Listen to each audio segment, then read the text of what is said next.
ನಮ್ಮ ಟಿವಿ ವಾಹಿನಿಯ ಎಲ್ಲ ವೀಕ್ಷಕರಿಗೂ ಸ್ವಾಗತ ಹಾಗೂ ನಮಸ್ಕಾರ. ನಮಗೆ ಬಣ್ಣವನ್ನು ತೋರಿಸುವಂಥದ್ದು ನಮ್ಮ ಕಣ್ಣು. ದೃಷ್ಟಿ ಇದ್ದವನಿಗೆ ಅದೃಷ್ಟ ಅನ್ನುವಂಥ ಮಾತು ಕೂಡ ಇದೆ. ಹಾಗಾಗಿ ಇವತ್ತೊಂದು ವಿಶೇಷ ಕಾರ್ಯಕ್ರಮದೊಟ್ಟಿಗೆ ನಿಮ್ಮನ್ನೆಲ್ಲ ಭೇಟಿ ಮಾಡೋದಕ್ಕೆ ಬಂದಿದ್ದೀನಿ. ನಮ್ಮ ಡಾಕ್ಟರ್ ಕಾರ್ಯಕ್ರಮವನ್ನು ನೋಡ್ತಿದ್ದಂಥ ಎಲ್ಲ ಆಡಿಯನ್ಸ್ ಕೂಡ ಕೇಳ್ತಾ ಇದ್ರಿ, ಕಣ್ಣಿನ ಬಗ್ಗೆ ಒಂದು ಸೆಗ್ಮೆಂಟನ್ನು ಮಾಡಿ, ನಮಗೆ ತುಂಬ ಕಣ್ಣಿನ ಬಗ್ಗೆ ಪ್ರಶ್ನೆಗಳಿದೆ ಅಂತ ಕೇಳ್ತಾ ಇದ್ರಿ. ನೀವು ಕಮೆಂಟ್ಸಲ್ಲಿ ಕೂಡ ಕೇಳ್ತಾ ಇದ್ರಿ. ಹಾಗಾಗಿ ನಿಮ್ಮ ಪ್ರಶ್ನೆಗಳಿಗೆ ಉತ್ತರವನ್ನು ನೀಡೋದಕ್ಕೆ ನಾನು ಇವತ್ತು ರಾಜೇಶ್ ಐ ಹಾಸ್ಪಿಟಲ್ ಇದ್ದೀನಿ. ಇದು ಮೈಸೂರಿನ ಪ್ರತಿಷ್ಠಿತ ಆಸ್ಪತ್ರೆ. ಇವತ್ತು ನಮ್ಮೊಟ್ಟಿಗೆ ನಿಮ್ಮ ಪ್ರಶ್ನೆಗಳಿಗೆ ಉತ್ತರವನ್ನು ನೀಡೋದಕ್ಕೆ ಪ್ರತಿಷ್ಠಿತ ರಾಜೇಶ್ ಐ ಹಾಸ್ಪಿಟಲ್ನ MD ಆದಂಥ ಡಾಕ್ಟರ್ ರಾಜೇಶ್ ಅವರಿದ್ದಾರೆ. ಅವರು ಕ್ಯಾಟ್ರಾಕ್ಟ್ ಹಾಗೂ ರಿಫ್ರಾಕ್ಟಿವ್ ಸ್ಪೆಷಲಿಸ್ಟ್ ಕೂಡ ಹೌದು. ಹಾಗಾಗಿ ಇವರನ್ನ ಮಾತಾಡಿಸ್ತಾ ಹೋಗ್ತೀನಿ. ಏನೆಲ್ಲ ಪ್ರಶ್ನೆಗಳಿದೆ, ನಿಮ್ಮ ಪ್ರಶ್ನೆಗಳನ್ನು ನಾನು ಕೇಳ್ತೀನಿ ಡಾಕ್ಟರ್ ಹತ್ರ. ನಿಮ್ಮ ಪ್ರಶ್ನೆಗಳಿಗೆ ಅವರು ಉತ್ತರವನ್ನು ನೀಡ್ತಾರೆ. ಮೊದಲಿಗೆ ಕಾರ್ಯಕ್ರಮಕ್ಕೆ ಸ್ವಾಗತವನ್ನು ಮಾಡೋಣ. ಸರ್, ಕಾರ್ಯಕ್ರಮಕ್ಕೆ ಸ್ವಾಗತ ಸರ್. Thank you. ನಮಸ್ತೆ ಸರ್. ಈಗಿನ ಪರಿಸ್ಥಿತಿಯಲ್ಲಿ ಸದ್ಯದ ಕಾಲಘಟ್ಟದಲ್ಲಿ ಏನೆಲ್ಲ ಸಮಸ್ಯೆಗಳು ಬರ್ತಾ ಇದೆ ಸರ್ ಕಣ್ಣಿನ ಬಗ್ಗೆ? ಓಕೆ, ಎಲ್ಲರಿಗೂ ನಮಸ್ಕಾರ. ಅದೇ ನೀವು ಹೇಳೋ ಹಾಗೆ ಈಗ ನಿಮಗೆ ಗೊತ್ತಿರೋಂಗೆ ಗ್ಯಾಜೆಟ್ ಯೂಸೇಜ್ ತುಂಬ ಜಾಸ್ತಿ ಆಗಿದೆ. ಜನ ಸಿಸ್ಟಮ್ ಆಗಲಿ ಮೊಬೈಲ್ ಆಗಲಿ ತುಂಬ ಯೂಸ್ ಮಾಡ್ತಾರೆ. ಅದರಿಂದನೂ ಅದರಲ್ಲಿ ಬರುವಂಥ ಕಿರಣಗಳಿಂದನೂ ಸಹ ಕೂಡ ತುಂಬಾ ತೊಂದರೆ ಆಗುತ್ತಿದೆ. ಆ್ಯಂಡ್ ವಯೋವೃದ್ಧರಲ್ಲಿ ಸಾಮಾನ್ಯವಾಗಿ ಕ್ಯಾಟ್ರಾಕ್ಟ್ ಬರುತ್ತೆ. ಸೊ ಪೊರೆನೇ ಸಾಮಾನ್ಯವಾಗಿ ವಯೋವೃದ್ಧದಲ್ಲಿ ಜಾಸ್ತಿ ಇರುತ್ತೆ. ಸಪೋಸ್ ಅವರು ಏನಾದರೂ ಡಯಾಬಿಟಿಕ್ ಆ ಥರದ್ದು ಏನಾದ್ರು ತೊಂದರೆ ಇದ್ದರೆ ಅವರು ಡಯಾಬಿಟಿಕ್ ರೆಟಿನೋಪತಿ ಅಂತ ಹೇಳ್ತೀವಿ, ಆ ಥರ ತೊಂದರೆ ಬರುತ್ತೆ. ಮಧ್ಯವಯಸ್ಕರಿಗೆ ಸಾಮಾನ್ಯವಾಗಿ ಅಂದರೆ 40+ ಇರೋವಂಥವ್ರಿಗೆ ಪ್ರೆಸ್ಬಯೋಪಿಯಾ ಅಂತೀವಿ, ಓದೋದಕ್ಕೆ ಗ್ಲಾಸ್ ಬೇಕಾಗುತ್ತೆ. ಆ್ಯಂಡ್ ಅದಕ್ಕೆ ಅದನ್ನು ಹಿಂದಿನ ಕಾಲದಲ್ಲಿ 40 ಅಂತ ಹೇಳ್ತಾರೆ. 40 ಅಂದರೆ 40 ಹಿಂದಿಲಿ. ಸೊ ಅದು ಆ ಒಂದು ಇದ್ರ ಮೇಲೇ ಅದು ಕನ್ನಡಕಕ್ಕೆ 40 ಅಂತ ಬಂದಿದೆ.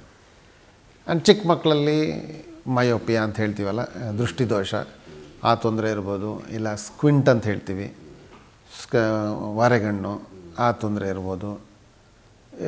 ಇದೆಲ್ಲ ತೊಂದರೆಗಳು ಸಾಮಾನ್ಯವಾಗಿ ಕಾಣುತ್ತೆ. ಸರ್, ನಮ್ಮ ವೀಕ್ಷಕರು ಒಂದಷ್ಟು ಕ್ವಶನ್ಗಳನ್ನ ಕೇಳಿದ್ದಾರೆ. ಅವ್ರು ಕೇಳ್ತಾ ಇರೋವಂಥದ್ದು, ನಮ್ಮ ಮಕ್ಕಳಿಗೆ ಇಷ್ಟು ಚಿಕ್ಕ ವಯಸ್ಸಿಗೆ ಕಣ್ಣಿಗೆ ಪವರ್ ಬಂದಿದೆ, ಶಾರ್ಟ್ ಸೈಟ್ ಬಂದಿದ್ರು ಆಗಿರ್ಬೋದು, ಲಾಂಗ್ ಸೈಟ್ ಬಂದಿದೆ, ಇದು ತುಂಬ ಓದೋದ್ರಿಂದ ಆಗ್ತಾ ಇದೆಯಾ ಅಥವಾ ಫೋನನ್ನು ಕೊಡೋದ್ರಿಂದ ಆಗ್ತಿದೆಯಾ ಅಂತ ಸರ್, ಇದ್ರ ಬಗ್ಗೆ ನೀವೇನು ಹೇಳ್ತೀರಾ ಸರ್?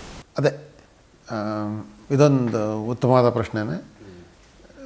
ನೀವು ಹೇಳಿದಾಗ ಏನಾಗುತ್ತೆ ಅಂದರೆ, ಈಗ ಅತಿಯಾಗಿ ಇವರು ಹತ್ತಿರ ಕೆಲಸನ, ಫಾರ್ ಎಕ್ಸಾಂಪಲ್ ಅತಿಯಾಗಿ ಮೊಬೈಲ್ ಬಳಸೋದಾಗಲಿ, ಅಥವಾ ಅವರು ತುಂಬ ಏನಾದರೂ ಒಂದು ಓದ್ತಾ ಇದ್ದರೆ ಅದನ್ನೇ ಹತ್ತಿರದಲ್ಲಿ ಕೆಲಸ ಮಾಡೋ ಅಂಥದ್ದಾಗಲಿ, ಇದರಿಂದ ಹೆಚ್ಚು ಕನ್ನಡಕ ಉಪಯೋಗಿಸೋಂಥ ಪ್ರಮೇಯ ಬರ್ತಾಯಿದೆ ಅಂತ ಹೇಳ್ಬೋದು ಮಕ್ಕಳಲ್ಲಿ. ಇದಕ್ಕೆ ಸೊಲ್ಯೂಷನ್ ಏನಿರ್ಬೋದು ಸರ್? ಅಂದರೆ ಮಕ್ಕಳಿಗೆ ಹತ್ತಿರದಿಂದ ಓದಿಸೋದಾಗಿರ್ಬೋದು, ಅಥವಾ ಕೆಲವೊಂದು ಮಕ್ಕಳು ಫೋನ್ ಕೊಟ್ಟಿಲ್ಲ ಅಂದರೆ ಊಟನೇ ಮಾಡಲ್ಲ, ಈ ರೀತಿ ಎಲ್ಲ ಅಭ್ಯಾಸ ಆಗಿದೆ. ಎಲೆಕ್ಟ್ರಾನಿಕ್ ಗ್ಯಾಡ್ಜೆಟ್ಸ್ಗೆ ನಮ್ಮ ಮಕ್ಕಳು ಅಡ್ಜಸ್ಟ್ ಆಗೋಗಿದ್ದಾರೆ. ಇದಕ್ಕೆ ಸೊಲ್ಯೂಷನ್ ಏನು ಸಜೆಸ್ಟ್ ಮಾಡ್ತೀರಾ ಸರ್? ಇದಕ್ಕೆ ನಾನು ನೀವು ಹೇಳೋದನ್ನು ಒಪ್ಪಲ್ಲ. ನೀವು ಹೇಳಿದ್ರಲ್ಲ, ಈಗ ಮಕ್ಕಳಿಗೆ ಫೋನ್ ಕೊಟ್ಟಿಲ್ಲ ಅಂದರೆ ಊಟನೇ ಮಾಡಲ್ಲ ಅಂತ. ಅದಕ್ಕೆ ಪಾಪ ಫಸ್ಟ್ ಹೆಂಗೆ ಗೊತ್ತಿರುತ್ತೆ ಫೋನ್ ಅದು ಇಟ್ಕೋಬೇಕು ಅಂತ. ಪೇರೆಂಟ್ಸ್ಗಳು ಅವ್ರಿಗೆ ಆರಾಮಾಗಲಿ ಊಟ ಮಾಡಬೇಕಾದ್ರೆ ಇನ್ನು ಮುಂಚೆ ಎಲ್ಲ ಆಚೆ ಈಚೆ ಕರ್ಕೊಂಡೋಗಿ ಅದು ಇದು ಹಸು ಪ್ರಾಣಿಗಳನ್ನ ತೋರಿಸಿ ಮಕ್ಕಳಿಗೆ ಊಟ ಮಾಡಿಸ್ತಾಯಿದ್ರು. ಈಗ ಅದನ್ನೆಲ್ಲ ಮೊಬೈಲಲ್ಲೇ ತೋರ್ಸೋಕ್ಕೆ ಶುರು ಮಾಡಿದ್ದಾರೆ. ಆದ್ದರಿಂದ ಫಸ್ಟ್ ಅವ್ರಿಗೆ ನಾವೇ ಅದನ್ನು ಇಂಟ್ರೊಡ್ಯೂಸ್ ಮಾಡುತ್ತಾ ಇದ್ದೀವಿ. ಸೊ ಪೇರೆಂಟ್ಸ್ನೂ ಸಹ ಐ ಥಿಂಕ್ ಅವ್ರದ್ದು ಇದರಲ್ಲಿ ಮುಖ್ಯವಾದ ಪಾತ್ರ ಇರುತ್ತೆ. ಯಾಕಂದರೆ ಅವ್ರೂ ಆದಷ್ಟು ಮಕ್ಕಳುಗಳಿಗೆ ಮೊಬೈಲ್ನ ಅವಾಯ್ಡ್ ಮಾಡೋದು ತುಂಬಾ ಒಳ್ಳೆಯದು. ಆ್ಯಂಡ್ ಅದೇ ಈಗ ಫಾರ್ ಎಕ್ಸಾಂಪಲ್ ಓದೋ ಮಕ್ಕಳಲ್ಲಿ ಈಗ ಆಲ್ಮೋಸ್ಟ್ ತುಂಬ ಅದೇನೋ ಸ್ಮಾರ್ಟ್ ಸ್ಕ್ರೀನ್ ಅಥವಾ ಮೊಬೈಲಲ್ಲೇ ಅವ್ರದ್ದೆಲ್ಲ ಮೆಟೀರಿಯಲ್ಸ್ ಬರುತ್ತೆ ಅಂತ ಹೇಳ್ತಾರೆ. ಆವಾಗ ಅಟ್ಲೀಸ್ಟ್ ಈಗ ನಾವು 20-20-20 ರೂಲ್ ಅಂತ ಹೇಳ್ತೀವಿ. ಎವ್ರಿ 20 ಮಿನಿಟ್ಸ್ ಅವರು ಒಂದು 20 ಸೆಕೆಂಡ್ 20 ಅಡಿ ಆಚೆ ಇರೋಂಥ ವಸ್ತುಗಳನ್ನ ನೋಡಬೇಕಾಗತ್ತೆ. ಏನಾಗುತ್ತೆ ಅಂದರೆ ಹತ್ತದಲ್ಲಿದ್ದಾಗ ನಮ್ಮ ಕಣ್ಣಿನ ಮಸಲ್ಸ್ಗಳೆಲ್ಲ ಕಾಂಟ್ರಾಕ್ಟ್ ಆಗಿ ಅದು ಹಾಗೇ ಇದ್ದರೆ ಫೆಟಿಗಾಗಿ ತೊಂದರೆ ಆಗುತ್ತೆ. ಅದರಿಂದ ಮಧ್ಯೆ ರಿಲ್ಯಾಕ್ಸ್ ಮಾಡೋಕ್ಕೋಸ್ಕರ ಏನಾದರೂ ದೂರ ಗ್ರೀನ್ರಿ ಅಥವಾ ಏನಾದರೂ ಅಂಥದ್ದು ನೋಡೋದ್ರಿಂದ ಡೆಫಿನೆಟ್ಲಿ ಕಣ್ಣಿಗೆ ಹೆಲ್ಪ್ ಆಗುತ್ತೆ ಅಂತ ಹೇಳ್ತೀನಿ. ಇದೆ ಗ್ಯಾಜೆಟ್ಸ್ ಆದಷ್ಟು ಅವಾಯ್ಡ್ ಮಾಡಿ ಎಕ್ಸಸೈಸ್, ಔಟ್ಡೋರ್ ಆ್ಯಕ್ಟಿವಿಟಿ ಮಕ್ಕಳಿಗೆ ಕಲಿಸ್ಬೇಕಾಗತ್ತೆ. ಇದನ್ನೆಲ್ಲ ಮಾಡಿದರೆ ಆ್ಯಂಡ್ ಜೆನೆಟಿಕಲಿ ಕೂಡ ಇದೆ. ಸೊ ಇದೆಲ್ಲ ಒಂದೊಂದು ಆ್ಯಡೆಡ್ ಅದಕ್ಕೆ ಮಯೋಪಿಯಾ ಅಂತ ತೊಂದರೆಗೆ ಆ್ಯಡ್ ಆಗೋಂಥ ಫೀಚರ್ಸ್ಗಳನ್ನ ಅಟ್ಲೀಸ್ಟ್ ಅವಾಯ್ಡಬಲ್ ನಮ್ಮ ಕೈಯಲ್ಲಿ ಏನೇನು ಅವಾಯ್ಡ್ ಮಾಡೋಕ್ಕೆ ಸಾಧ್ಯ ಅಂಥದ್ದೆಲ್ಲ ಏನಿರುತ್ತೆ ಅದನ್ನು ಮಾಡಿದರೆ ಡೆಫಿನೆಟ್ಲಿ ಆದಷ್ಟು ಅವಾಯ್ಡ್ ಮಾಡ್ಬೋದು ಅಂತ ಅನಿಸುತ್ತೆ. ಎಸ್ ಸರ್, ಈಗ ಶಾರ್ಟ್ ಸೈಟ್ ಹಾಗೂ ಲಾಂಗ್ ಸೈಟ್ ಬಗ್ಗೆ ಮಾತಾಡ್ತಾ ಇದ್ದೀವಿ. ಎಸ್ ಸರ್, ಈಗ ಇರೋ ಕ್ವಶನ್ಗಳು ಶಾರ್ಟ್ ಸೈಟ್ ಅಥವಾ ಲಾಂಗ್ ಸೈಟ್ ಯಾಕೆ ಬರುತ್ತೆ ಸರ್? ಈಗ ಮಕ್ಕಳಿಗೆ ಅಂತಷ್ಟೇ ಅಲ್ಲ, ಯಂಗ್ಸ್ಟರ್ಸ್ಗೂ ಕೂಡ ಬರುತ್ತೆ. ಇದು ನಮ್ಮ ಜೆನೆಟಿಕ್ಸಿಂದನೂ ಬರುತ್ತೆ. ಯಾಕಂದರೆ ಕೆಲವೊಬ್ರು ಹೇಳ್ತಾರೆ ನಮ್ಮ ತಂದೆಗೆ ಇತ್ತು ಅದು ನನಗೆ ಬಂದಿದೆ, ನಮ್ಮ ತಾಯಿಗಿತ್ತು ನನಗೆ ಬಂದಿದೆ ಅಂತ ಹೇಳ್ತಾರೆ. ಅಥವಾ ತುಂಬ ಸಿಸ್ಟಮ್ ನೋಡ್ತೀನಿ ನಾನು ಅದಕ್ಕೆ ಬಂದಿದೆ ಅಂತ. ಮೇಜರ್ ರೀಸನ್ ಏನು ಸರ್ ಇದಕ್ಕೆ? ಅಲ್ಲ, ಆಲ್ ಕ್ಲಬ್ ಟುಗೆದರ್ ನೀವು ಹೇಳಿದಾಗೆ ಡೆಫಿನೆಟ್ಲಿ ಜೆನೆಟಿಕಲಿ ಇರುತ್ತೆ, ಅದಕ್ಕೊಂದು ಜೆನೆಟಿಕಲ್ ಲಿಂಕ್ ಇದ್ದೇ ಇರುತ್ತೆ. ಆ್ಯಂಡ್ ನೀವು ಹೇಳಿದಾಗೆ ಈಗಿನ ಹ್ಯಾಬಿಟ್ಸ್ ಆಗಲಿ ಎಲ್ಲದನ್ನೂ ಮುಖ್ಯ ಕಾರಣ ಆಗುತ್ತೆ ಮಯೋಪಿಯಾ ಬರಲಿಕ್ಕೆ ಅಂತ. ಫುಡ್ ಹ್ಯಾಬಿಟ್ಸ್ ಏನಾದರೂ ಇದಕ್ಕೆ ಒನ್ ಆಫ್ ದಿ ರೀಸನ್ ಆಗಿರ್ಬೋದು ಸರ್? ಆಗಿರ್ಬೋದು. ಯೂಶ್ವಲಿ ನಮ್ಮ eye development, overall development, I mean eye ಹೆಲ್ತಲ್ಲಿ ಏನಪ್ಪ ಅಂತಂದರೆ ಗ್ರೀನ್ ಲೀಫಿ ವೆಜಿಟೇಬಲ್ಸ್ ಅಂತ ಹೇಳ್ತೀವಿ. ಸೊಪ್ಪು, ತರಕಾರಿ, ಕ್ಯಾರೆಟ್ ಇದನ್ನೆಲ್ಲ, ಬೀಟ್ರೂಟ್ ಇದನ್ನೆಲ್ಲ ಆದಷ್ಟು ಉಪಯೋಗಿಸೋದ್ರಿಂದ ನಮ್ಮ ಕಣ್ಣು ಹೆಲ್ದಿಯಾಗಿರುತ್ತೆ. So if they are non vegetarians ಅವರು ಎಗ್ ತೊಗೋಬೋದು, ಕಾಡ್ ಲಿವರ್ ಆಯಿಲ್ ತೊಗೋಬೋದು.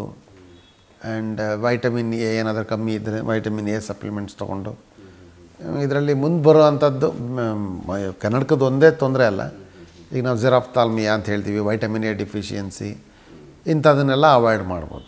ಎಸ್ ಸರ್, ಈಗ ಯಂಗ್ಸ್ಟರ್ಸಿಗೆ ನನಗೆ ಗ್ಲಾಸಸ್ ಹಾಕೋದಕ್ಕೆ ಇಷ್ಟ ಇಲ್ಲ, ಲೆನ್ಸ್ ಹಾಕಬೇಕು ಅಥವಾ ಪರ್ಮನೆಂಟ್ ಸೊಲ್ಯೂಷನ್ ಬೇಕು ನನಗೆ ಐಸೈಟ್ ಪ್ರಾಬ್ಲಮಿಂದ ಅಂತ, ಇದಕ್ಕೆ ಪರ್ಮನೆಂಟ್ ಸೊಲ್ಯೂಷನ್ ಅಂತ ಏನಾದರೂ ಇದೆಯಾ ಸರ್? ಎಕ್ಸಾಕ್ಟ್. ಇಲ್ಲ, ನೀವು ಹೇಳ್ದಂಗೆ ಈಗ ಕನ್ನಡಕ ಒಂದು, ಈಗ ನಾನು ಎಲ್ಲರಿಗೂ ಏನು ಹೇಳ್ತೀನಿ ಅಂದರೆ ಯೂಶ್ವಲಿ ಐದರ್ ಕನ್ನಡಕ ಹಾಕ್ಬೋದು, ಕಾಂಟ್ಯಾಕ್ಟ್ ಲೆನ್ಸ್ ಹಾಕ್ಬೋದು, ಇಲ್ಲ ರಿಫ್ರ್ಯಾಕ್ಟಿವ್ ಪ್ರೊಸೀಜರ್ಸ್ ಅಂದರೆ ಕರೆಕ್ಟಿವ್ ಪ್ರೊಸೀಜರ್ಸ್ ಮಾಡಿಸ್ಕೊಳ್ಳೋದ್ರಿಂದ ಯಾವುದಾದ್ರೂ ಮಾಡ್ಕೋಬೋದು. ಈಗ ಯಾರಿಗೆ ಕನ್ನಡಕ ಹಾಕೋಕ್ಕೆ ಇಷ್ಟ ಇಲ್ಲ ಅಂತಿರುತ್ತೆ, and if their parents think they can manage, ಅಥವಾ ಸಪೋಸ್ ನೀವು ಹೇಳ್ದಂಗೆ ಈಗ adults if they R 16 or 18+ ಅವ್ರಿಗೆ ಗೊತ್ತಿರುತ್ತೆ ನಾನು ಮ್ಯಾನೇಜ್ ಮಾಡ್ಬೋದು ಅಂದರೆ contact lens is definitely A good option. ಅದನ್ನು ದಿನ ಬೆಳಗ್ಗೆ ಹಾಕ್ಕೋಬೇಕು, ಸಾಯಂಕಾಲ ತೆಗಿಬೇಕು. ಹಾಕುವಾಗ ತೆಗಿಯುವಾಗ ಎಲ್ಲ ನಮ್ಮ ಕೈ ಕ್ಲೀನಾಗಿರಬೇಕು. ಆ್ಯಂಡ್ ಸ್ವಲ್ಪ ಅದನ್ನು ನಾವು ನೋಡ್ಕೋಬೇಕಾಗತ್ತೆ. ಈ ಕನ್ನಡಕ ಥರ ಆರಾಮಾಗಿ ನಾವು ಯಾವಾಗ ಬೇಕಾದ್ರೂ ಹಾಕ್ಕೋತೀವಿ ಅನ್ನೋದೊಂದು ಬಿಟ್ಟರೆ, ಹೆಂಗೆ ಬೇಕಾದ್ರೆ ಇಡ್ಬೋದು, ಎಲ್ಲಿ ಬೇಕಾದ್ರೆ ಇಡ್ಬೋದು ಅನ್ನೋದು ಬಿಟ್ಟರೆ contact lens is definitely N good option.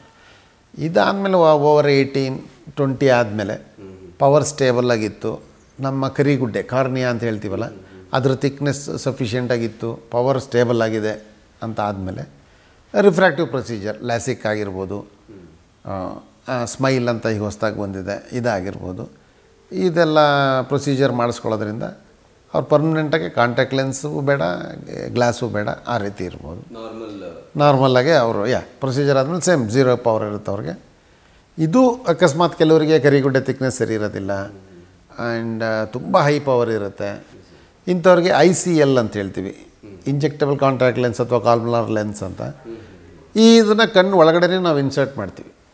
So ಅದು ಮಾಡೋದ್ರಿಂದ ಡೆಫಿನೆಟ್ಲಿ ಅವರು ಸಹ ಲೆನ್ಸ್ನ ಹಾಕೋದಾಗಲಿ ಕನ್ನಡಕ ಹಾಕೋದಾಗಲಿ ಅದನ್ನೆಲ್ಲ ಅವಾಯ್ಡ್ ಮಾಡ್ಬೋದು. ಇದೆಲ್ಲ ಪ್ರೊಸೀಜರ್ ICL ಎಲ್ಲ ನಮ್ಮ ಹಾಸ್ಪಿಟ್ಲಲ್ಲಿ ಕೂಡ ಲಭ್ಯ ಇದೆ. ಎಸ್ ಸರ್, ಅಂದರೆ ಈಗ ರಿಫ್ರ್ಯಾಕ್ಟಿವ್ ಪ್ರೊಸೀಜರ್ ಬಗ್ಗೆ ಮಾತಾಡ್ತಾ ಇದ್ದೀವಿ. ಇದು ಪೇನ್ಲೆಸ್ ಇರುತ್ತಾ ಅಥವಾ ಲೇಸರ್ ಟ್ರೀಟ್ಮೆಂಟ್ ಏನಾದರೂ ಇದರಲ್ಲಿ ಅವೈಲೇಬಲ್ ಇದೆಯಾ ಅಥವಾ ಯಾವ ರೀತಿ ಪ್ರೊಸೀಜರ್ ಸರ್ ಇದು? ಅದೇ ಲ್ಯಾಸಿಕ್ ಅಂತ ಹೇಳಿದ್ನಲ್ಲ, LASIK and smile both are laser assisted ಅವು. ಆ್ಯಂಡ್ ICL ಅಲ್ಲೂ ಅಷ್ಟೇ, ಇಟ್ಸ್ ಆಲ್ ಪೇನ್ಲೆಸ್. ನಾವು ಹಿಂದಿನ ಕಾಲದಲ್ಲಿ ಕಣ್ಣಿಗೆ ಇಂಜೆಕ್ಷನ್ ಕೊಟ್ಟು ಎಲ್ಲ ಸರ್ಜರಿ ಮಾಡ್ತಾಯಿದ್ರು. ಈಗ ಬರೀ ನಾವು ಕಣ್ಣಿಗೆ ಇಲ್ಲಿ ಪರೀಕ್ಷೆ ಮಾಡುವಾಗ ಹೇಗೆ ಡ್ರಾಪ್ಸ್ ಹಾಕ್ತೀವಲ್ಲ ಅಂಥ ಡ್ರಾಪ್ಸ್ ಹಾಕೋದ್ರಿಂದ ಅದು ಹಾಕ್ಬಿಟ್ಟು ನಾವು ICL ಮಾಡೋದ್ರಿಂದ ಇಟ್ಸ್ ಪೇನ್ಲೆಸ್, ಆಲ್ಮೋಸ್ಟ್ 0 ಪೇನ್ ಅಂತ ಹೇಳ್ಬೋದು. ಇದರಲ್ಲಿ ಏನು ಪೇಯ್ನ್ ಇರೋಲ್ಲ. And immediately they will go back home. ನಮ್ಮಲ್ಲಿ ಅಡ್ಮಿಟ್ ಮಾಡ್ಕೊಳ್ಳೋದು ಆ ಥರದ್ದೇನು ಇರೋದಿಲ್ಲ. ಆ್ಯಂಡ್ ಕಣ್ಣಿಗೆ ಇಂಜೆಕ್ಷನ್ ಸಹ ಕೊಡೋದಿಲ್ಲ, ಅನಸ್ತೇಸಿಯಾ ಆ ಥರದ್ದು ಏನೇ, ಬರೀ ಕಣ್ಣಿಗೆ ಒಂದು ಪ್ಯಾರಾಕಿನ್ ಡ್ರಾಪ್ಸ್ ಅಂತ ಬರುತ್ತೆ, ಆ ಡ್ರಾಪ್ಸ್ ಹಾಕ್ಬಿಟ್ಟು ಪೇಯ್ನ್ಲೆಸ್ ಪ್ರೊಸೀಜರ್. ಕಣ್ಣಿಗೆ ಬ್ಯಾಂಡೇಜ್ ಸಹ ನಾವು ಹಾಕೋದಿಲ್ಲ. ಅವರು ವಾಪಸ್ ಹೋಗಬೇಕಾದ್ರೆ ಹೆಂಗೆ ಬಂದಿದ್ರು ಆಲ್ಮೋಸ್ಟ್ ಅದೇ ರೀತಿ ವಾಪಸ್ ಹೋಗ್ತಾರೆ.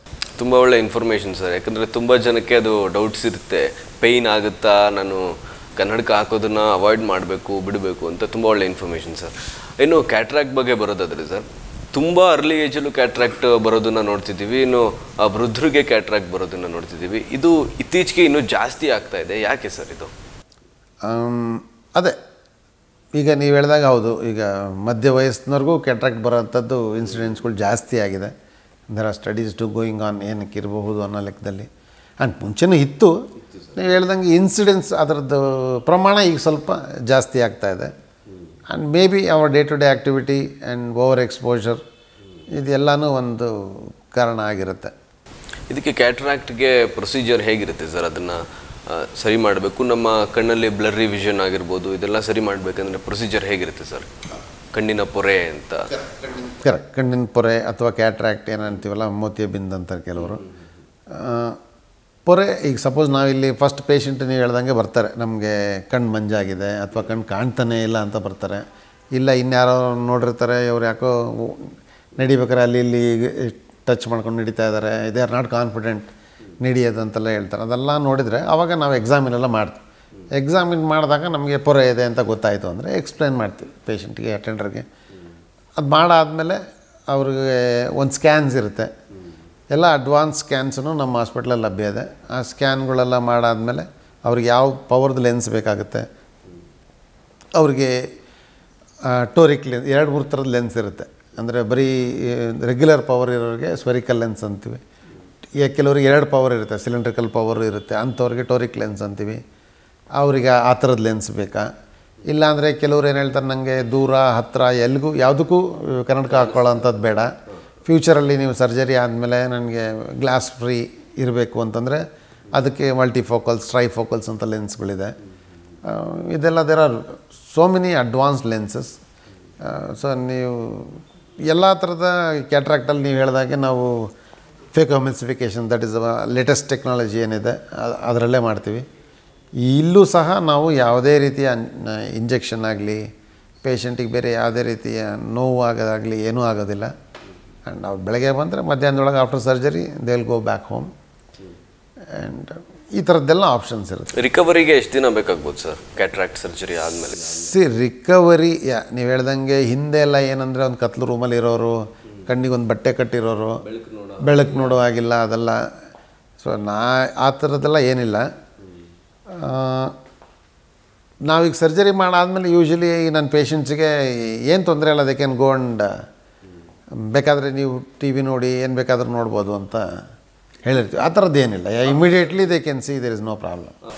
ಇದು ತುಂಬ, ಯಾಕಂದರೆ ಈಗಿನ ಜನಗಳಿಗೆ ಇದು ಡೌಟ್ಸ್ ಇತ್ತು ಸರ್, ನಮಗೂ ಕೂಡ ಕಮೆಂಟ್ಸಲ್ಲಿ ಕೇಳ್ತಿದ್ರು, ಎಷ್ಟು ದಿನ ಬೇಕಾಗುತ್ತೆ, ನಾವು ಬೆಳಕು ನೋಡಬಾರ್ದಾ, ಫೋನ್ ನೋಡಬಾರ್ದಾ, ಇದೆಲ್ಲ ಕೇಳ್ತಿದ್ರು ಸರ್. ಆಮೇಲೆ ಕೆಲವೊಬ್ಬರಿಗೆ ಗಾಡಿ ಓಡಿಸೋ ಆಗಿಲ್ಲ, ಇದೆಲ್ಲ. ನಾವು ಆದಷ್ಟು ಧೂಳನ್ನ ಅವಾಯ್ಡ್ ಮಾಡಿ ಅಂತ ಹೇಳ್ತೀವಿ. ಆಮೇಲೆ ತಲೆಗೆ ಸ್ನಾನ ಮಾಡೋ, ತಲೆ ಸ್ನಾನ ಮೇ ಬಿ ಒಂದು 1 ವೀಕ್ to 10 days ಅವಾಯ್ಡ್ ಮಾಡಿದ್ರೆ ಉತ್ತಮ ಅಂತ ಹೇಳ್ತೀವಿ. Yes sir.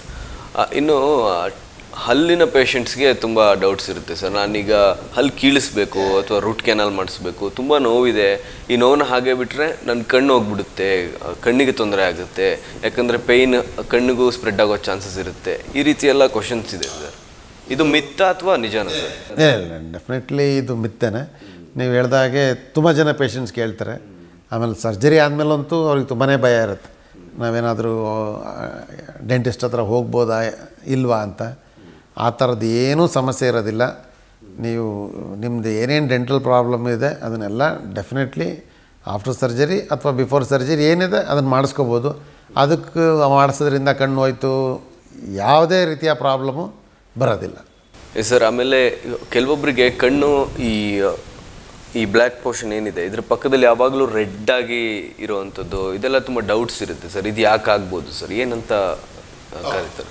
ಅಂದರೆ ಅದೇ, ಈಗ suppose if they R outdoor active ಕೆಲಸ ಮಾಡೋವಂಥರಾಗಿರ್ತಾರೆ, ತುಂಬ ಎಕ್ಸ್ಪೋಜರ್ ಟು ಸನ್, ಡಸ್ಟ್ ಎಲ್ಲ ಇದರಿಂದ ಅಲರ್ಜಿ ಕಂಜಂಕ್ಟಿವೈಟಿಸ್ ಅಂತೀವಿ. ಅಲರ್ಜಿ ಇರೋಂಥ ಪೇಷಂಟ್ಸ್ಗೂ ಸಹ ಈ ಥರ ರೆಡ್ ಆಗ್ತಾ ಇರುತ್ತೆ, ಆನ್ ಆ್ಯಂಡ್ ಆಫ್ ರೆಡ್ ಆಗೋದು, ಕಣ್ಣು ಕಟ್ತಾ ಬರೋದು, ಉಜ್ಜಬೇಕು ಅನ್ಸೋದು, ಐಸ್ ಸ್ಟ್ರೇನ್ ಆಗುತ್ತೆ ಅಂತ ಹೇಳ್ತಾರೆ.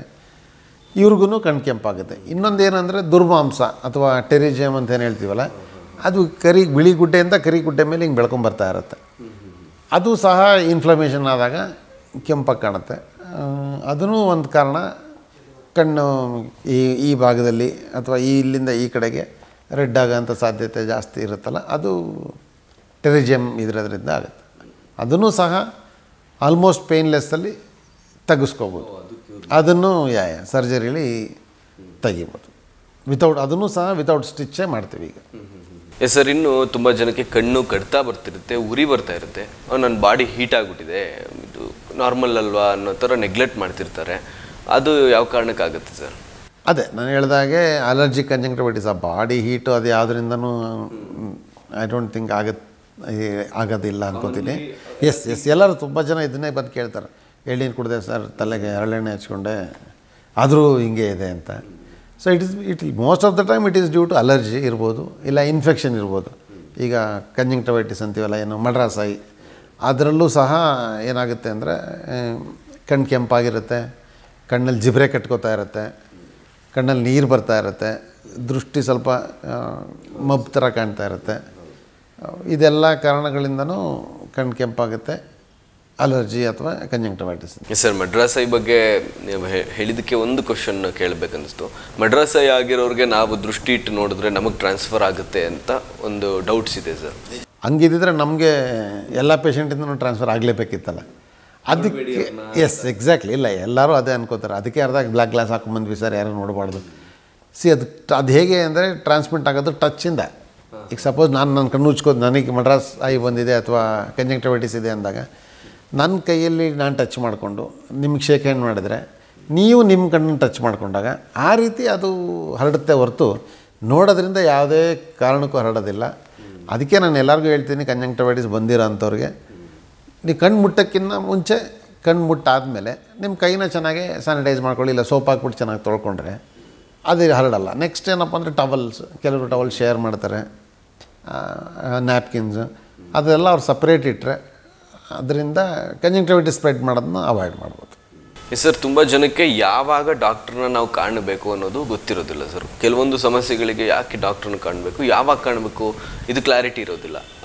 ಬೇರೆ ಬೇರೆ ಸಮಸ್ಯೆಗಳಿಗೆ ಏನು ಹೇಳ್ತೀರಾ ಸರ್, ಯಾವಾಗ ಬಂದು ಕಾಣಬೇಕು ಅಂತ? ಕರೆಕ್ಟ್.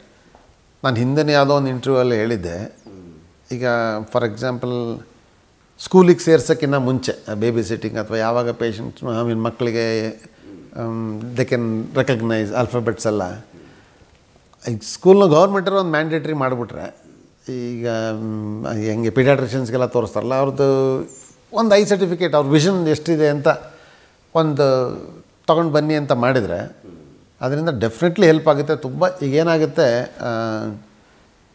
ಯಾರಿಗೆ ನಾವು ಸಪೋಸ್ ಒಂದು 100 ಜನ ಈಗ ಕನ್ನಡಕ ಯೂಸ್ ಮಾಡ್ದಲೇ ಇರೋರು ನಾನು ಕರ್ಕೊಂಬಂದು ಟೆಸ್ಟ್ ಮಾಡಿದರೆ ಅದರಲ್ಲೊಂದು 30-40 ಜನಕ್ಕೆ ಪವರ್ ಇದ್ದೇ ಇರುತ್ತೆ. ಸೊ ಸುಮಾರು ಜನಕ್ಕೆ ಗೊತ್ತೂ ಇರೋಲ್ಲ ಅವ್ರಿಗೆ ಪವರ್ ಇದೆ ಅಂತೆಲ್ಲ. ಮಕ್ಕಳಲ್ಲಿ ಎಸ್ಪೆಷಲಿ ನಾವು ಎಷ್ಟು ಬೇಗ ಅವ್ರನ್ನ ಕಂಡಿಡಿದು ಅವರಿಗೆ ಕನ್ನಡಕ ಅಥವಾ ಏನು ಚಿಕಿತ್ಸೆ, ಬೇರೆ ಏನು ತೊಂದರೆ ಇದೆ ಅನ್ನೋ ಚಿಕಿತ್ಸೆ ಕೊಡಿಸ್ತೀವ, ಅಷ್ಟು ಇಂಪ್ರೂವ್ಮೆಂಟ್ ಬರುತ್ತೆ. ಕೆಲವು ಟೈಮಲ್ಲಿ ಅದು ಯಾವ ಸ್ಟೇಜಿಗೆ ಹೋಗಿರುತ್ತೆ ಅಂದರೆ ನಾವು ಕನ್ನಡಕ ಕೊಟ್ಟರು ಏನೂ ಉಪಯೋಗ ಇಲ್ಲ ಅವರಿಗೆ, ಅದು ಲೇಜಿ ಐ ಅಂತ ಹೇಳ್ತೀವಲ್ಲ, ಆ ಥರ ಆ ಸಿಚುವೇಷನ್ಗೆ ಹೊಟ್ಟೋಗಿರುತ್ತೆ. ಆದ್ದರಿಂದ ಮಕ್ಕಳಲ್ಲಂತೂ ಖಂಡಿತ ಒಂದು ಈ ಥರದ್ದೊಂದು ಏನಾದರೂ ಒಂದು ರೂಲ್ ಮಾಡಿಬಿಟ್ರೆ ತುಂಬಾ ಹೆಲ್ಪ್ ಆಗುತ್ತೆ ಅಂತ ಅನ್ಕೋತೀನಿ. ಲೇಸಿ ಐ ಅನ್ನೋದಕ್ಕೆ ಪರ್ಮನೆಂಟ್ ಸೊಲ್ಯೂಷನ್ ಏನಿಲ್ವಾ ಸರ್? ಎಕ್ಸಾಕ್ಟ್ಲಿ ಅದೇ. ಈಗ ಮುಂಚೆನೇ ನಾವು ಕಂಡುಹಿಡಿದ್ರೆ, ಈಗ ಅದರಲ್ಲಿ ಏನಾಗುತ್ತೆ ಅಂದರೆ ನಮಗೆ ಒಂದು ಕಣ್ಣಲ್ಲಿ ಫಾರ್ ಎಕ್ಸಾಂಪಲ್ ಪವರ್ ಮಯೋಪಿಯಾ ಇರುತ್ತೆ, ಹೈ ಮಯೋಪಿಯಾ ಇರುತ್ತೆ ಅಥವಾ ಮಯೋಪಿಯಾ ಇರುತ್ತೆ, ಇನ್ನೊಂದು ಕಣ್ಣು ನಾರ್ಮಲ್ ಇರುತ್ತೆ. ಅವಾಗ ಏನಾಗುತ್ತೆ ಅಂದರೆ ನಾರ್ಮಲ್ ಇರೋ ಕಣ್ಣು will be seeing everything clearly. So ಅದರಿಂದನೇ ಎಲ್ಲ ನಮಗೆ ಸಿಗ್ನಲ್ಸ್ ಆಗಲಿ ಎಲ್ಲ ಟ್ರಾನ್ಸ್ಮಿಟ್ ಆಗ್ತಾ ಇರುತ್ತೆ. ಇನ್ನೊಂದು ಕಣ್ಣು ಯಾವಾಗ ಅದೇನು ಮಾಡುತ್ತೆ, ಅದರಿಂದ ಹೋಗುವಂಥ images it not recognise. So ಅವಾಗ ಅದು ಹಾಗೇ ಸೋಮಾರಿಗೆ ಆಗ್ಬಿಟ್ಟು ಈ ಥರ ಸ್ಕ್ವಿಂಟ್ ಆಗಿಬಿಡುತ್ತೆ. ಅದಕ್ಕೆ ಏನು ಮಾಡಬೇಕು ಅಂದರೆ ಮುಂಚೆನೇ ಕಣ್ಣು ಹಿಡಿದು ಕನ್ನಡಕ ಕೊಡೋದ್ರಿಂದ ಆಗಲಿ ಅಥವಾ ಪ್ಯಾಚಿಂಗ್ ಅಂತ ಮಾಡ್ತೀವಿ, ಅದನ್ನು ಯಾವಾಗ ನಾರ್ಮಲ್ ಏನು ಕಣ್ಣಿರುತ್ತಲ್ಲ ಅದನ್ನು ಪ್ಯಾಚ್ ಮಾಡಿ will make other eye to use, ಅಂದರೆ ಅದರಿಂದ ಓದೋ ಅಂಥದ್ದಾಗಲಿ ಅದನ್ನೆಲ್ಲ ಮಾಡಿಸ್ತೀವಿ. So depending upon the condition, ಅವ್ರಿಗೆ ಯಾವುದಿದೆ ಏನಿದೆ ಅಂತ ಗೊತ್ತಾಗಬೇಕು ಅಂದರೆ ಒಂದು ಸತಿ ಕರ್ಕೊಂಬಂದು ಪರೀಕ್ಷೆ ಮಾಡಿಸಿದ್ರೆ ಅವ್ರಿಗೆ ತುಂಬಾ ಅನುಕೂಲ ಆಗುತ್ತೆ. ಮಕ್ಕಳಲ್ಲಿ ಎಸ್ಪೆಷಲಿ ಬೇಗನೆ ದಯವಿಟ್ಟು ತೋರಿಸಿ ಅಂತ ಕೇಳ್ಕೊತೀವಿ. ಅಂದರೆ ಅದಕ್ಕೆ ಲೇಸಿನೆಸ್ ಬಂದಿರೋಂಥ ಕಣ್ಣಿಗೆ ಅದ್ರ ಕೈಲಿ ಕೆಲಸ ಮಾಡಿಸಿ ಲೇಸಿನೆಸ್ ಹೋಗುವಂಥದ್ದು. 2 ಕಣ್ಣಿಗೆ ಲೇಸಿನೆಸ್ ಬರುವಂಥ ಚಾನ್ಸಸ್ ಇರುತ್ತೆ ಸರ್? ಸಾಮಾನ್ಯ ಒಂದು ಕಣ್ಣಲ್ಲಿರುತ್ತೆ. ಹೌದು ಹೌದು.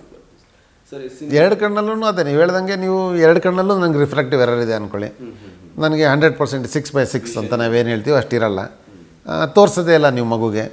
ಆಮೇಲೆ ನೀವು ಅದು ಒಂದು ಅದು ಯಾವಾಗಲೂ ಕಾಲೇಜ್ ಸ್ಕೂಲಲ್ಲೋ ಅಥವಾ 10th ಆ ಲೆವೆಲ್ಲಿಗೆ ಬಂದಾಗ ಏನಾಗುತ್ತೆ, ನೀವು ಅವ್ರು ಕಾಣಿಸ್ತಾ ಇರಲ್ಲ ಅಂತ ಗೊತ್ತಾಗುತ್ತೆ. ಆವಾಗ ನೀವು ಕರ್ಕೊಂಬಂದರೆ ಕೆಲವರಿಗೆ ನಾವು ಏನೇ ಕರೆಕ್ಷನ್ ಕೊಟ್ರು ನಾರ್ಮಲ್ ವಿಷನ್ ಬರೋದೇ ಇಲ್ಲ. ಎಸ್ ಸರ್, ಇನ್ನು ಐ ಟಿ ವರ್ಕರ್ಸ್ನ ನೋಡೋದಾದರೆ ಅಥವಾ ಡೈಲಿ ಸಿಸ್ಟಮ್ಗಳನ್ನ ನೋಡಿ ವರ್ಕ್ ಮಾಡೋವಂಥವ್ರು, ಲ್ಯಾಪ್ಟಾಪ್ಸ್ನ ನೋಡಿ ವರ್ಕ್ ಮಾಡೋವಂಥವ್ರು, ಅವರು ಕನ್ನಡಕ ಹಾಕೋದು ಒಳ್ಳೇದಾ ಅಥವಾ ನಾರ್ಮಲ್ ಐಸಲ್ಲಿ ಅವ್ರು ವರ್ಕ್ ಮಾಡ್ಬೋದಾ ಸರ್, ಯು ವಿ ರೇಸಿಂದ ಅವ್ರ ಕಣ್ಣನ್ನ ಪ್ರೊಟೆಕ್ಟ್ ಮಾಡ್ಕೊಳ್ಳೋದಕ್ಕೆ? ಇಲ್ಲ, ನಾರ್ಮಲಾಗೂ ವರ್ಕ್ ಮಾಡಬಹುದು, ಬಟ್ ಡೆಫಿನೆಟ್ಲಿ ಅದು ಬ್ಲೂ ಕಟ್ ರೇ ಗ್ಲಾಸಸ್ ಏನು ಬರುತ್ತೆ ಅದು ಹಾಕೋದ್ರಿಂದ ಒಂದು ಸ್ವಲ್ಪ ಅಡ್ವಾಂಟೇಜ್ ಇದೆ. ಇಟ್ ಈಸ್ ನಾಟ್ ದ್ಯಾಟ್ ಅದು ಹಾಕ್ಬಿಟ್ಟು ನಾನು ಏನು ಬೇಕಾದರೂ ಮಾಡ್ಬೋದು, ಆರಾಮಾಗಿ 24 ಗಂಟೆ ನೋಡ್ತೀನಿ ಆ ಥರ ಅಲ್ಲ. ಅದು ಹಾಕೋದ್ರಿಂದ ಒಂದು ಸ್ವಲ್ಪ ಅಡ್ವಾಂಟೇಜ್ ಇದೆ.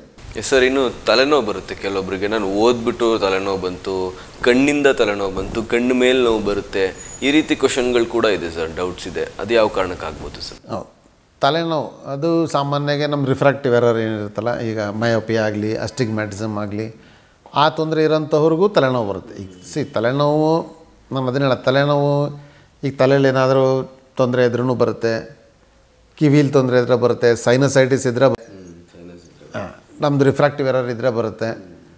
ಸೊ ಇದು ಎಲ್ಲದನ್ನೂ ರೂಲ್ ಔಟ್ ಮಾಡಬೇಕಾಗತ್ತೆ ತಲೆನೋವಿಗೆ.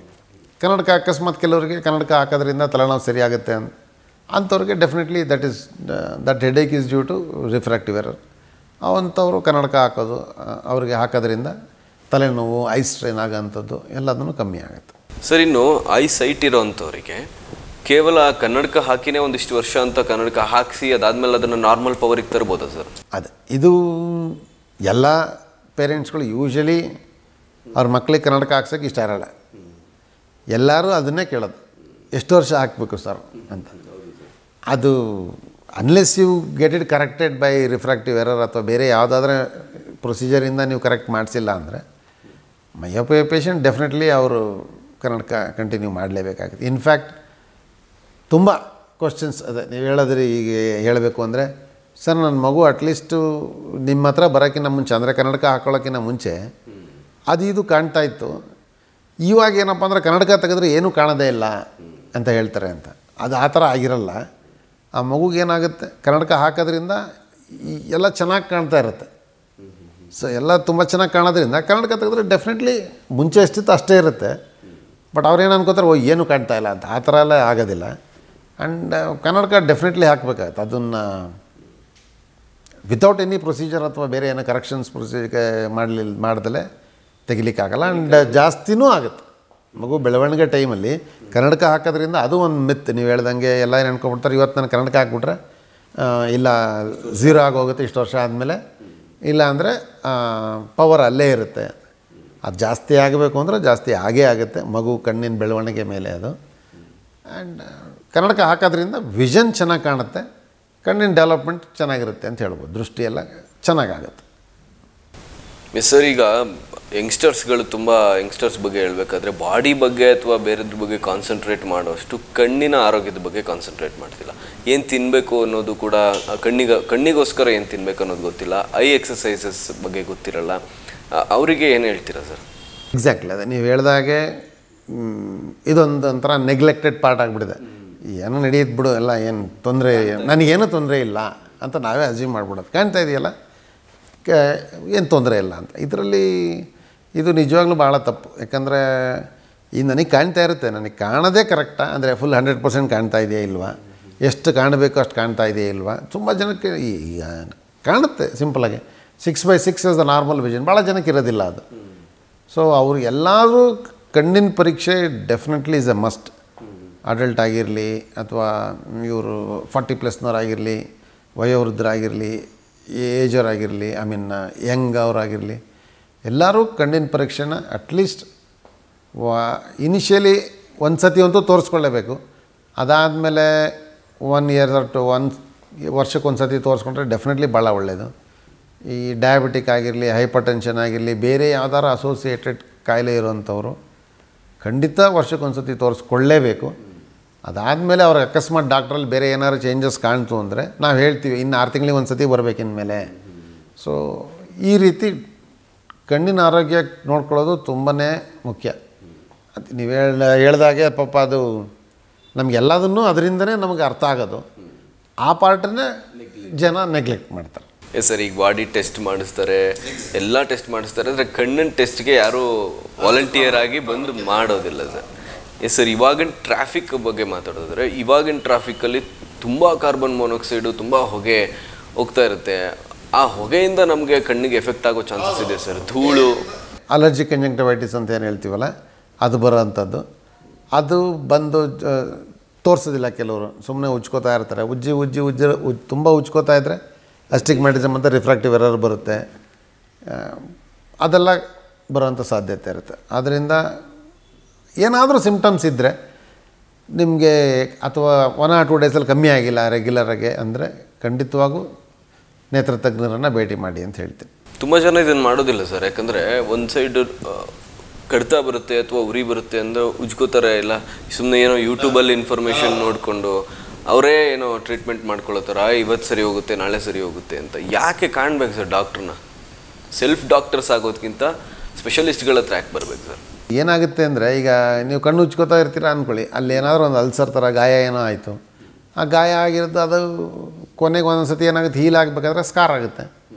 ಸ್ಕಾರ್ ಆಗೋಯ್ತು ಅಂದರೆ ನಿಮ್ಗೆ ಯಾವುದೇ ರೀತಿಯೂ ಆ ಕಣ್ಣು ಕಾಣಲ್ಲ. ಐ ಮೀನ್ ನಾರ್ಮಲಾಗಿ ಕಣ್ಣು ಕಾಣುತ್ತೆ.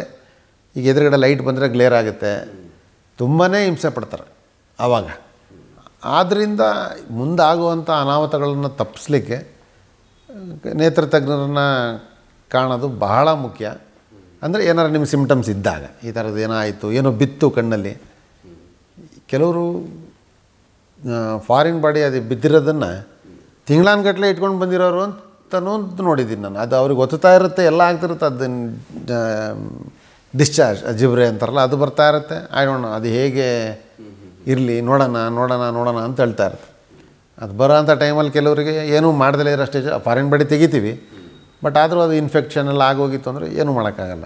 ಸರ್, ಇದರಿಂದ ಒಂದು ಕ್ವಶನ್ ಕೇಳಬೇಕನ್ನಿಸ್ತು. ಈಗ ಸೋಷಿಯಲ್ ಮೀಡಿಯಾದಲ್ಲಿ ನಾನು ನೋಡಿದ್ದೀನಿ, ನೀವು ನೋಡಿರ್ತೀರಾ, ಯಾರೋ ಒಬ್ಬರು ಅಜ್ಜಿ ಹಿಂಗೆ ಹಾಕಿ ಹೀಗೆಲ್ಲ ತೆಗಿಯೋದು, ಇಷ್ಟು ಕಸ ಬಂತು, ಇಷ್ಟು ಕಲ್ಲು ಬಂತು, ಇದನ್ನೆಲ್ಲ, ಇದು ನಿಜಾನಾ ಸರ್? ಇಲ್ಲ, ಖಂಡಿತ ನಿಜ ಇರೋಕ್ಕೆ ಸಾಧ್ಯನೇ ಇಲ್ಲ.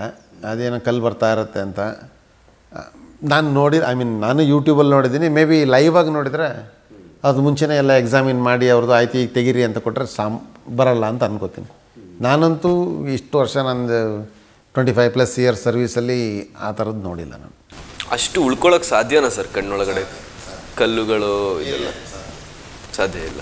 ಸರಿ, ನೀವು ನಿದ್ದೆ ಬಗ್ಗೆ ಬರೋದಾದರೆ, ನಮ್ಮ ಕಣ್ಣಿನ ಆರೋಗ್ಯಕ್ಕೆ ನಿದ್ದೆ ಎಷ್ಟು ಇಂಪಾರ್ಟೆಂಟ್ ಸರ್? ಯಾಕಂದರೆ ಯಂಗ್ಸ್ಟರ್ಸು ನೈಟ್ 1 ಗಂಟೆ 2 ಗಂಟೆಗೆ ಮಲ್ಕೋತಾರೆ, ಬೆಳಗ್ಗೆ 6 ಗಂಟೆಗೆ ಎದ್ದು ಜಿಮ್ಗೆ ಹೋಗ್ತಾರೆ, ಅಥವಾ ಬೇರೆ ಏನೋ ಬಾಡಿ ಆ್ಯಕ್ಟಿವಿಟಿ ಮಾಡ್ತಾರೆ.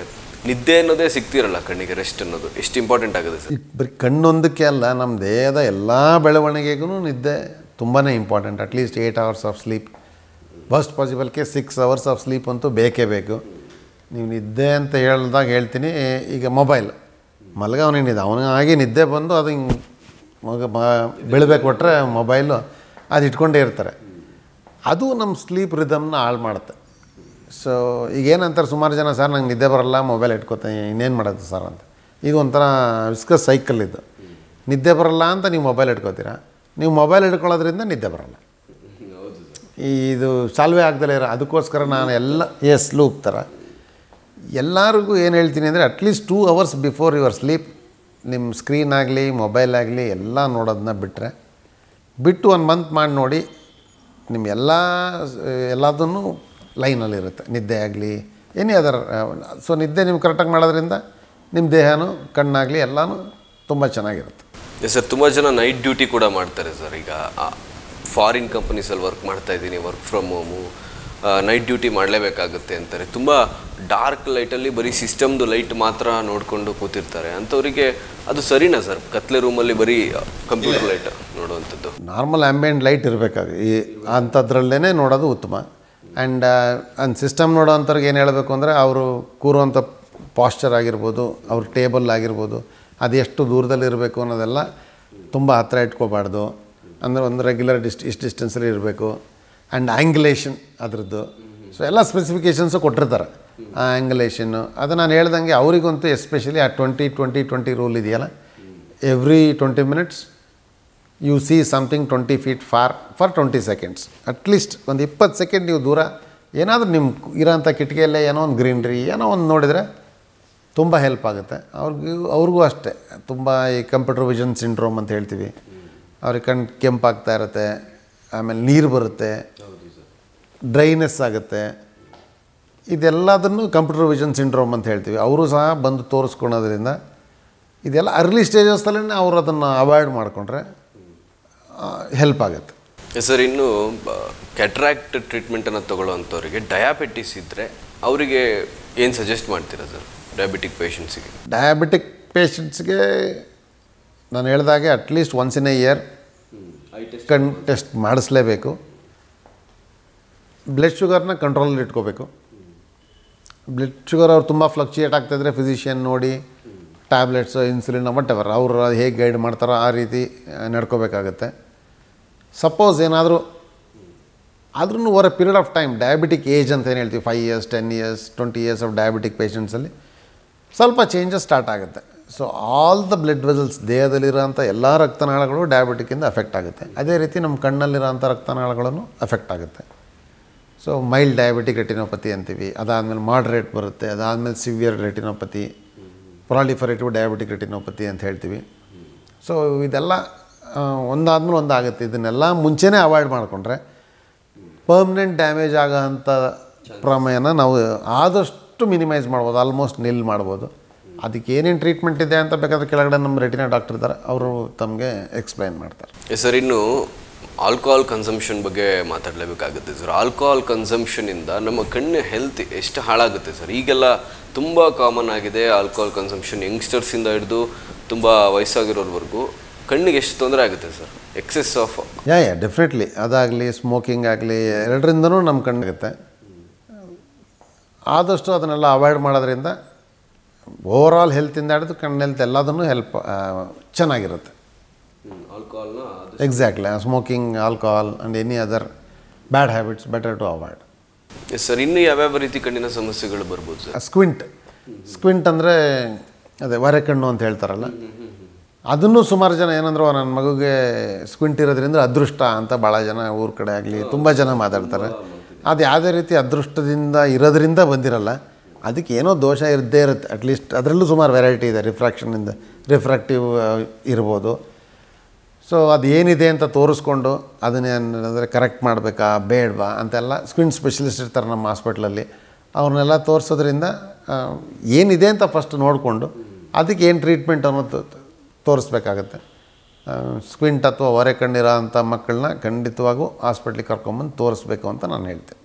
ಸರ್, ಅದು ತುಂಬ ಅರ್ಲಿ ಏಜಲ್ಲೇ ಸರಿ ಮಾಡಿಸ್ಬೇಕಾ ಅಥವಾ ಹೆಂಗೆ?